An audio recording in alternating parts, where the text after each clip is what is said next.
let me go pull my chat room real fast so I can see what you guys are writing to me. I'll set it up on the screen, and then at least we can go from there. And that should be right here. Chat room, please. I don't see it. Give me a moment. I don't see my own chat room. Here we go. Pop out chat. Chat can go here. And let's see, I have to go to live chat. All right, chat is open. If you want to ask questions, please do that down here. And I see we're up and running. All right, so welcome, welcome, welcome. Thank you for tuning in. You know, we're not up to the point that Oscar has become Oscar, so I have to remove this for now. We'll get there. Oscar will become Oscar eventually. I'm still Michael for now. So, let's see, what do we have going on? All right, before we get into tales from the pit, you know, every weekend I read tons of newspapers, right? That's my gig. Every weekend I plow through the newspapers to see, you know, what's going on fundamentally. I think that weekend papers make more sense to read if you're a trader than anything during the week. Because during the week, you know, they've got to get the information out so quickly. It's got to be out right away. The information comes in, no time to disseminate. It goes right back out, and you've got to read it that same day. I like the weekend papers. It gives them the whole week to disseminate what's going on, and then they've got a whole night to write about it. So I find that what's in here, I don't know if it's true or not, but it kind of makes more sense. True is another story these days. So I thought once again I would call Lisa in and let her hang with us for this little foray. Lisa, are you in the room? You want to come hang out with us? Come on, baby. Help me figure out some stuff. Help me remember my life. All right. So let's see where we're at. I believe that this is moving in full speed. Yeah, it's delayed by a few seconds. God, that's crazy. Yes, that's why I got to be careful what I do, because I know everything's delayed by a few seconds. Anyway, hi, Lise. Hi. All right. So what we're going to do, let's just make this chat room a little smaller so we can see what we got going on. First thing I wanted to do before we talk about other stuff is just mention some of the things I read in the paper today. So I took some notes. Let me see what I got. All right, let's see. We'll start here. So, of course, not everything in the paper is worth reading these days, but there's some articles that are worth going over. So one of the things that I picked up on was electricity plan has hit gridlock.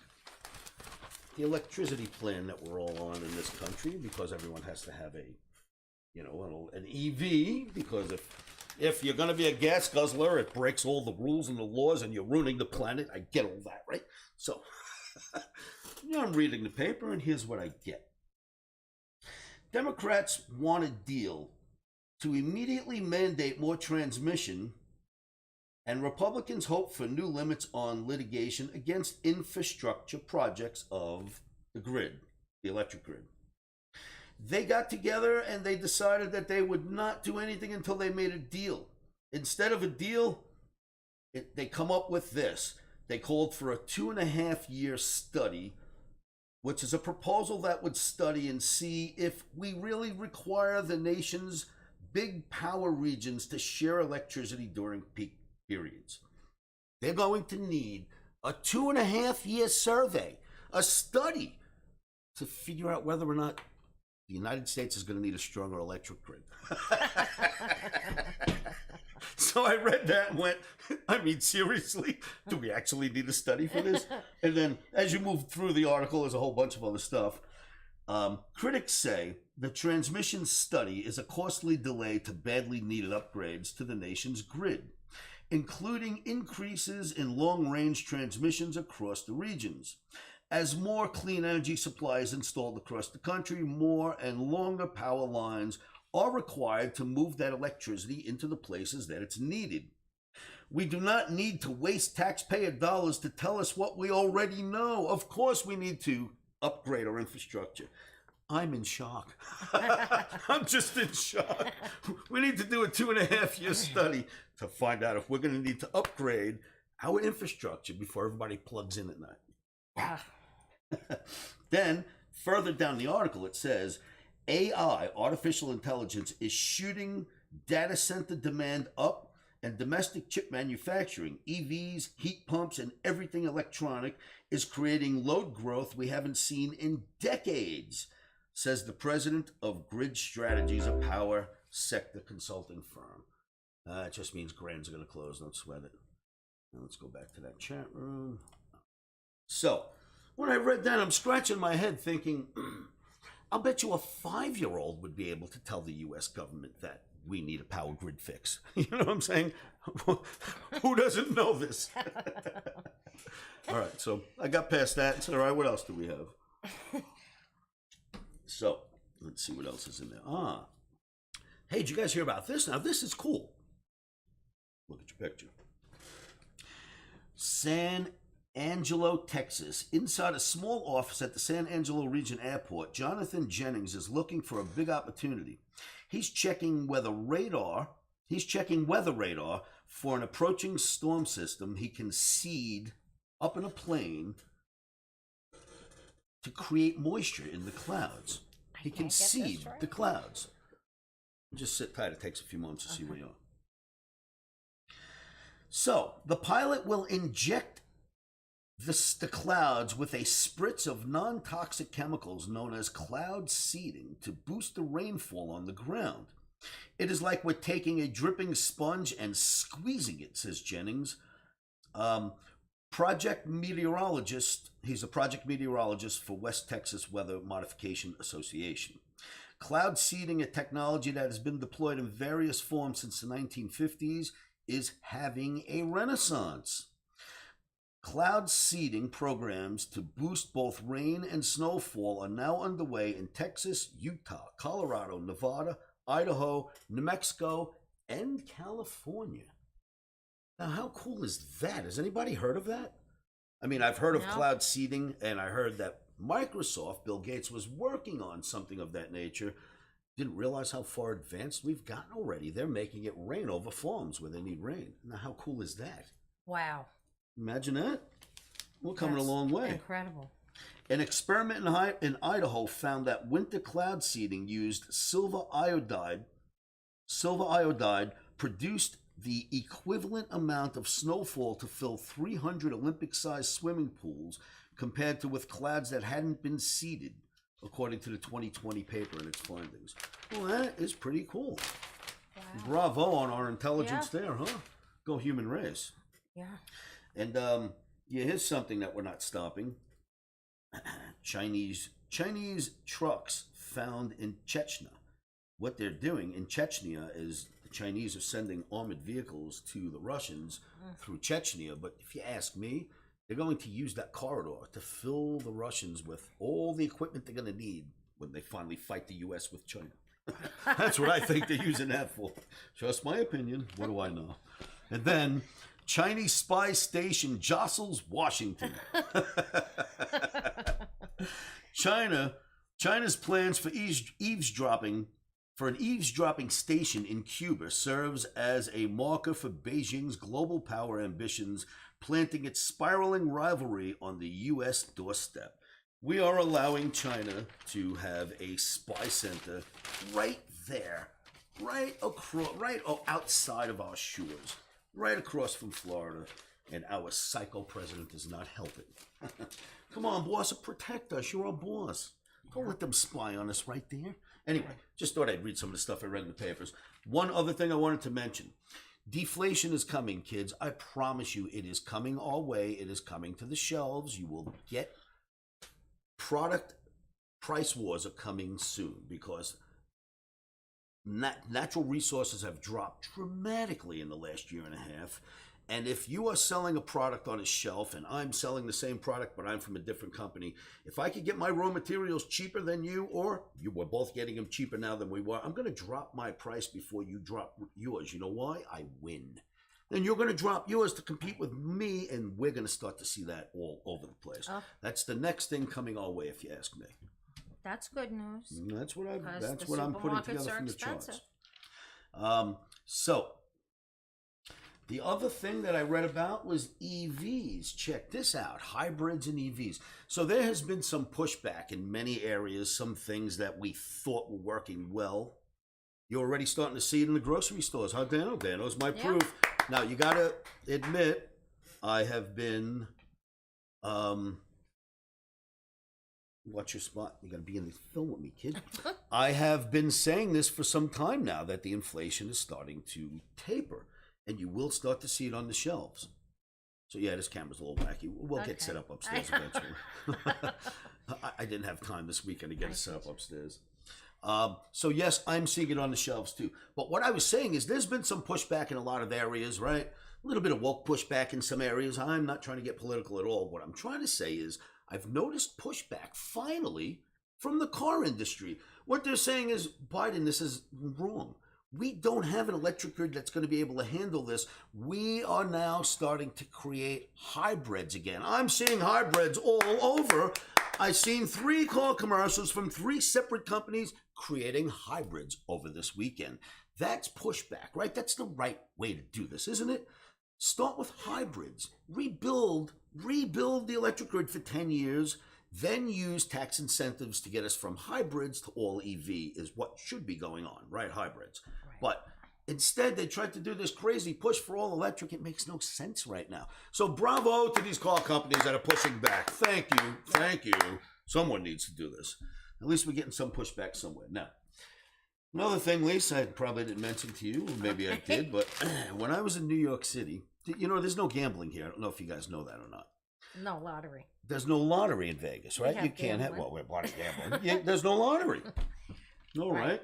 So if there's no lottery, I don't know which way the camera's supposed to go. I'm trying. I don't know which way I'm supposed to push this thing. Let me move. Because it's behind me, so I don't know which way to go. That's worse. There we go. Anyway, so check this out. I went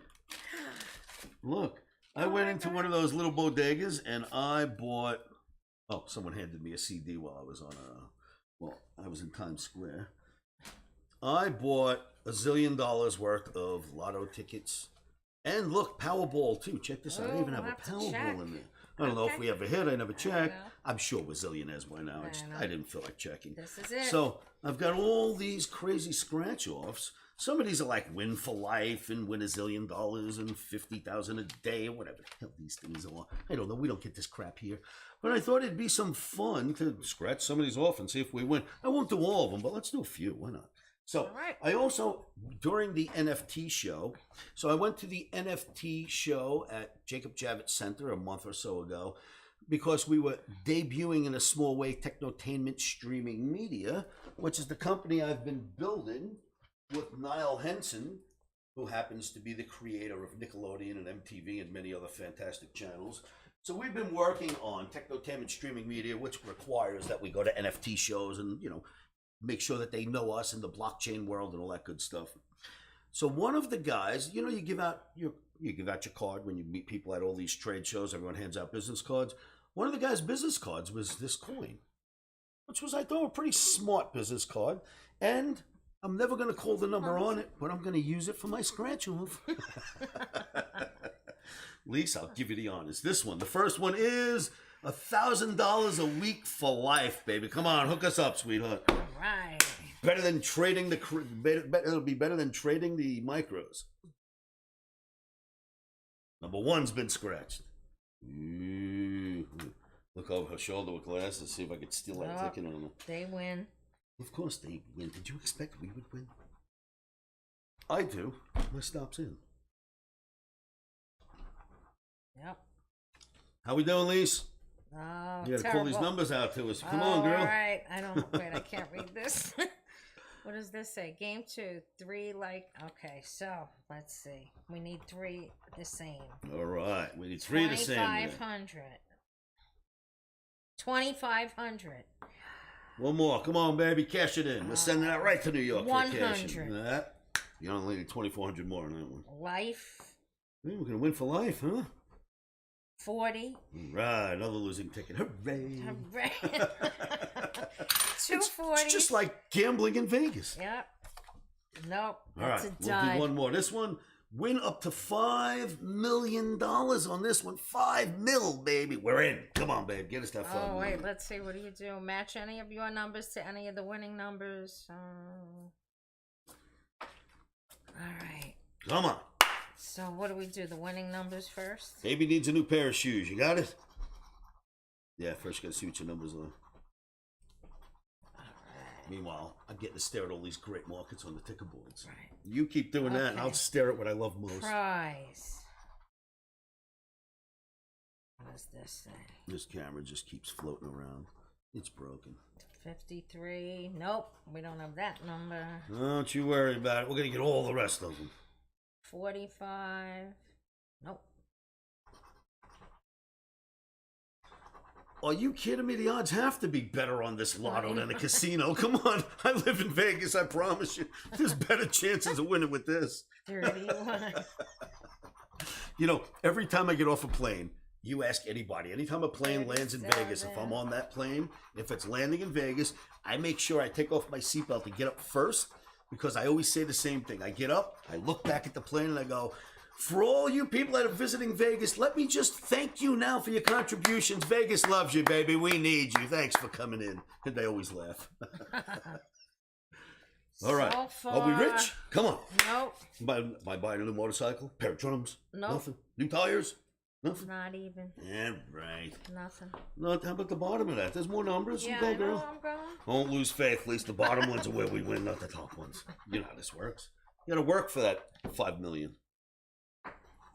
Yeah. Imagine getting that ticket. Oh, I don't play stuff like this. You know what I mean, Mike? I don't go near this stuff.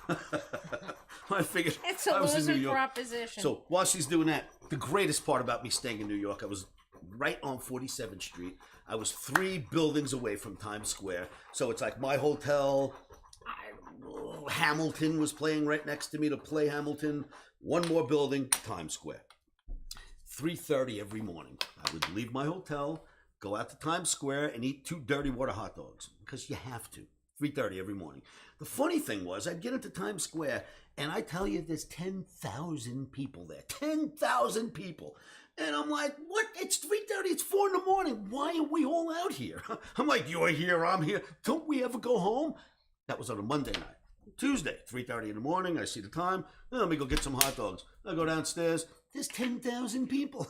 At 5 in the morning, there were 10,000 people in Times Square. There's always 10,000 people in Times Square. I was digging it so much. I forgot how much fun New York can be. You know, at the same time, it's got its issues, but boy, oh boy, was it fun. We didn't win, huh? Okay, unfortunately, no. Oh, come on. We How did could you not win. say that? All I right. expected to not have to Where do am this I? anymore. All right. Yeah. How about the Powerball? You think we won that? It was April 15th. All right, we'll have to look it We'll up. have to check that. Saturday, April 15th. If anyone knows the Powerball numbers, we've got the winning ticket, I promise. It's got to be the winning ticket. It has to be. All right, so we'll save some of these unless you guys want to see us scratch off the rest of them. Wait, where's my lucky coin? That's right. Oh, come on now. Gotta have that lucky coin. Didn't do much yet, but maybe it'll be luck in the next ones. All right, so yeah, I'm glad to see that the EVs are starting to go hybrid, because we certainly need that. All right, so What's next? let's see. So quickly, we'll do whatever happened this weekend. Did anything happen this weekend? What the hell did we do this weekend? I cooked a lot. Let's see. I took care of the OMNI camp house. I hung out with my son Mikey. I did a lot of work. I read newspapers. I did a ton of charting. I did a video. Nothing extracurricular. Oh yes, we had our front fence smashed into. That's right. Somebody comes down the road. We have this huge dip, like a long dip on our cul-de-sac on purpose so water can run through it when it never rains in Vegas, but when it does. And it slows cars down from flying down the block, because at the end of the block are my big gates. Well, some kid comes flying down the block, brand new driver, just got his license, hits the dip, launches his car in the air, and slams on the gas instead of the brakes, right through our gate. Bam! And it's a huge electronic gate that swings open, lets the cars in the left side, and then they come out the right side. smashes through the gate, breaks the gate apart, and there's skid marks 15 feet into our driveway. No car in there for him to hit. My dogs weren't behind the gate at that moment. They were in the back. Nobody got hurt, but the kid turned around and took off. So my neighbor called and said, "Hey, Oscar, somebody just crashed your gate and turned around and sped away in a white SUV." And I thought, well, if I get in my car and chase him now when I catch him, who's the idiot? Well, I left my home, jumped in my car, caught up to a guy, caught him, and then did something to him. Who do you think's going to get in trouble? Right. I figured the next thing that'll happen is I'll be outside of my fence holding onto the bars looking at him living in my house, right? So, all right, I'm going to have to let this little punk go. Guess what happens? About 4 hours later, he shows back up with his mom, his sister, his other sister, the nicest people in the world. I mean, so apologetic. We're so sorry. They gave us their insurance information and told us we'll help you fix the gate. Well, you know, insurance is going to take, I can't tell you how long. God knows what insurance is going to entail. So I called the insurance company and I said, "Listen, I don't know. You don't know me. I don't know you. But by the time we're done with this phone call, this gate's going to be fixed." I said, "I am not waiting for you to come down and check. I am not waiting for anything. I am fixing my gate. Now, what do I do about that?" And they said, "Well, take pictures, give us your estimate. We'll see if we can pay you back." So I'm not sure exactly what's going to happen, but I called my gate fabricator, my metal fabricator. He came down, measured it, built the gate, painted it, installed it, and rock and roll. We've got our gate fixed. I haven't even spoken to the insurance company yet. It's already done. I don't wait around, you know. If I win, I'll tell you what, if I win the Powerball, instead of camp being full cost, I'll knock $1.99 off the price. Sean's saying, when you win the Powerball, is zombie camp going to be free?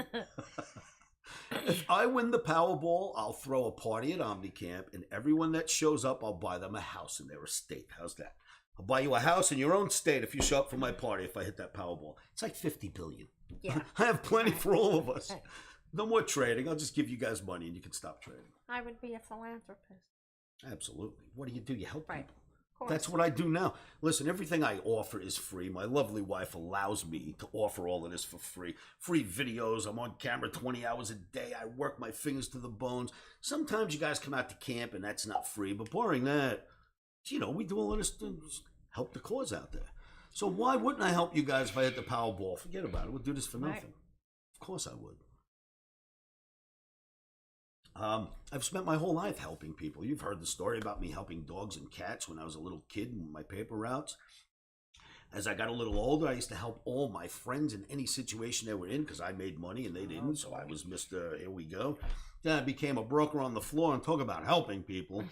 If I could just have a penny back for all the dollars I gave out, I'd be sitting on a lot of pennies right now. I'd have a bunch of pennies. I'd have like this many.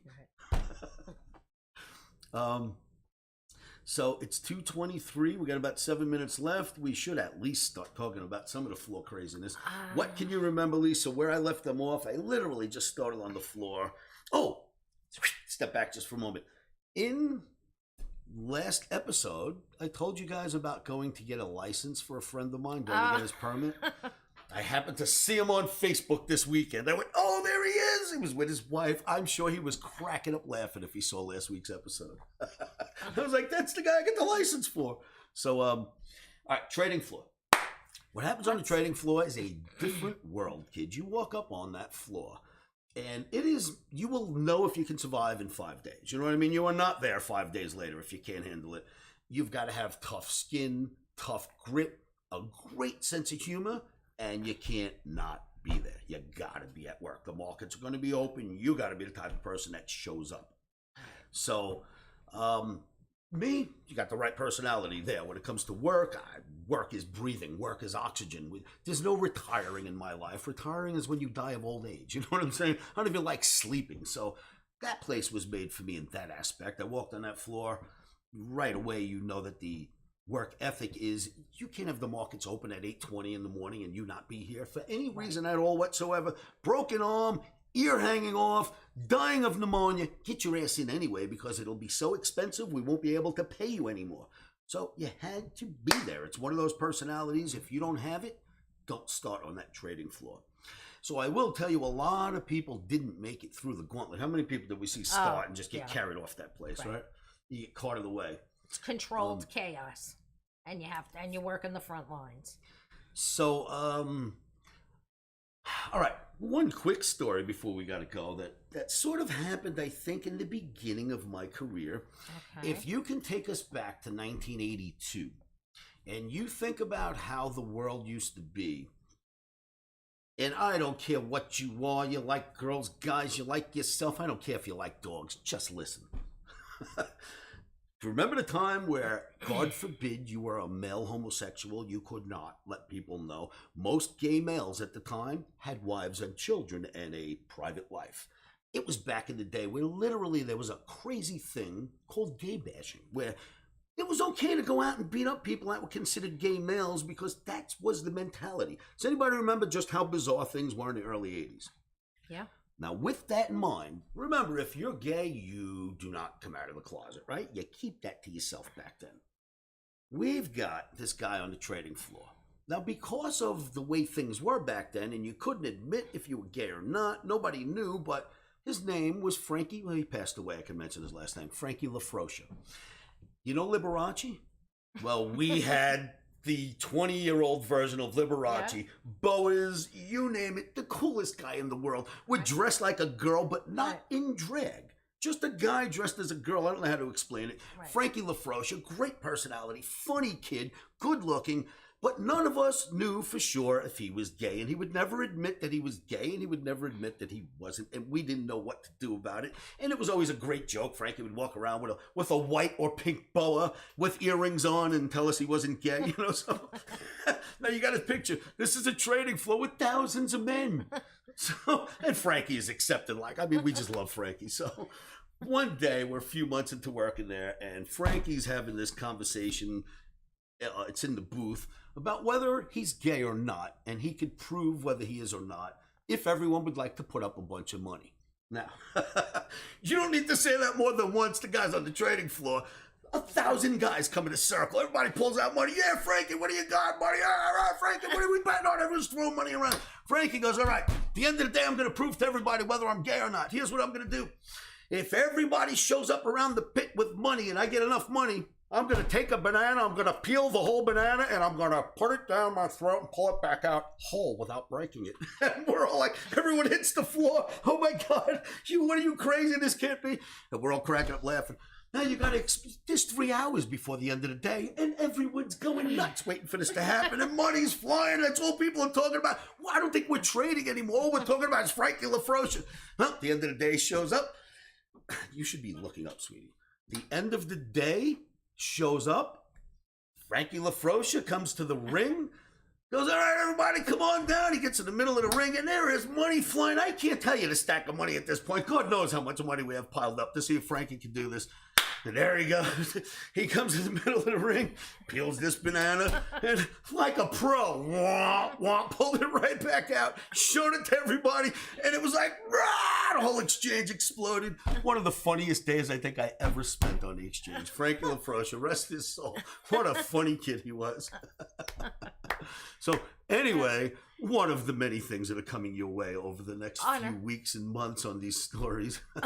A slow day on the exchange. Well, boy, was Frankie, because wasn't he a great guy? Yeah, he was. He died of AIDS like everybody else in the 80s, but we sure did miss him. He was fun. So plenty of other great things, including the funny stories that will come with it. But I'm only giving you guys about a half an hour a day, and that half an hour has just about passed. So if you're willing to sit through this insanity again tomorrow, and just about every day that I can do it. Now, I plan on doing this every day at 2 p.m. Eastern. Problem is, I am human. Things come up. I can't possibly always be here every day. But if I can be here, believe me, I'm flipping this camera on and will continue going through my floor career. Hey, thanks for helping me today, hon. We'll have some fun next time. All right. Traders, thanks for tuning in. We'll see you tomorrow. Same bat time, same bat channel, 2 p.m. Thank you for being there. And we'll come up with more great stories. And again, as we progress on the floor, it's going to go more into a learning situation. Well, let's keep it exciting until it gets boring, right? It's going to have to get boring at some point. Let's Right. keep it exciting until it gets boring. Okay. All right, you kids, make sure you tune in, like and share these, send them all over the internet, get a crowd to watch us. We'll keep doing them. Thank you, cats, right, for see you tuning in. tomorrow. Appreciate everything. We'll see you tomorrow.